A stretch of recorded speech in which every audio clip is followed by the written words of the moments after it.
The US-China trade war just entered a dangerous new phase. Starting October 15th, both superpowers are charging unprecedented fees on each other's ships, turning the world's busiest trade route into a battlefield. But this isn't just about tariffs anymore.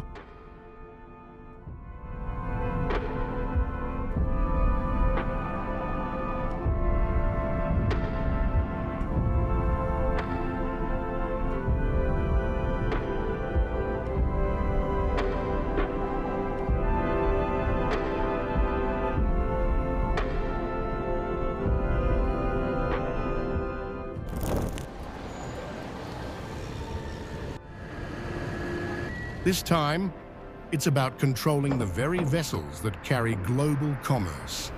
And the stakes? Trillions of dollars in trade, millions of jobs, and your Christmas shopping. Here's what's new. The US is now charging $50 per ton on Chinese-owned or operated ships. That fee jumps $30 every year for 3 years. China fired back immediately. 400 yuan, about $56 per ton, on American vessels. For context, a single large cargo ship can now face $3.5 million in fees per trip. This didn't start overnight. 5 US labor unions filed a petition claiming China destroyed American shipbuilding. Their evidence? US shipbuilding has been in decline since the 1970s, while China now builds nearly half the world's commercial vessels. The Trump administration agreed, launching a Section 301 investigation that found China's maritime practices harmful to US interests. Beijing calls it protectionism. Washington calls it survival.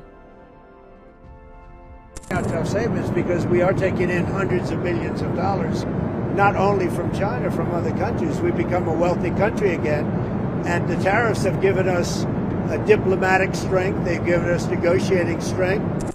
The president sees tariffs and fees as leverage, not just economic tools, but diplomatic weapons. He's even threatened an additional 100% tariff on all Chinese goods by November 1st. But he added a crucial caveat. November 1st is an eternity for me. Translation: everything's negotiable. China urges the US to promptly correct its erroneous practices, follow the important consensus reached during the 2 heads of state phone call, and resolve respective concerns through dialogue based on equality, mutual respect, and reciprocity. Properly manage differences and safeguard the stable, healthy, and sustainable development of China-US relations. If the US insists on going its own way, China will certainly take resolute measures to safeguard its legitimate rights and interests. Beijing isn't backing down. They've matched the port fees dollar for dollar, but with a strategic twist. Chinese-built ships are exempt. That's critical because Chinese shipyards built nearly half of the world's cargo fleet. They've also tightened export controls on rare earth minerals, essential for smartphones, electric vehicles, and military equipment. And they've stopped buying American soybeans, devastating Midwest farmers. The shipping industry is caught in the crossfire. COSCO, China's state-owned giant, faces $700 million in fees in year 1 alone.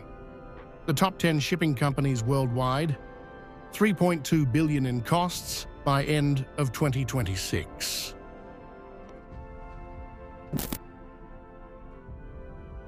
Companies like Denmark's Maersk and France's CMA CGM are frantically swapping out Chinese-built ships to avoid penalties. But COSCO can't escape. They're Chinese. So they're doing the only thing they can: cutting routes to America. The numbers don't lie. China's exports to America plunged 27% in September, the 6th straight month of declines. But here's the twist. China's overall global exports surged 8.3%, hitting a 6-month high. How? They're pivoting. Southeast Asia is up 16%, Latin America, 15%, Africa, 56%. China is simply finding new customers, while America loses access to cheap goods. So who pays the price? Not governments. American consumers will see higher prices as shipping costs get passed down. Retailers warn of supply chain chaos, possibly empty shelves by Christmas. Port workers, truck drivers, warehouse staff, job losses across the board as cargo volumes plummet. And those Midwest farmers who voted for Trump, China stopped buying their soybeans. Everyone loses except, well, it's hard to find a winner here. This isn't just a US-China problem anymore. 80% of global trade moves by sea, and the world's two largest economies are weaponizing the very infrastructure that makes globalization possible. Shipping rates are rising. Supply chains are fracturing. Countries are being forced to choose sides. Even neutral shipping giants from Europe are getting squeezed. The World Shipping Council warns both nations risk harming their exporters, producers, and consumers at a time when global trade is already under pressure.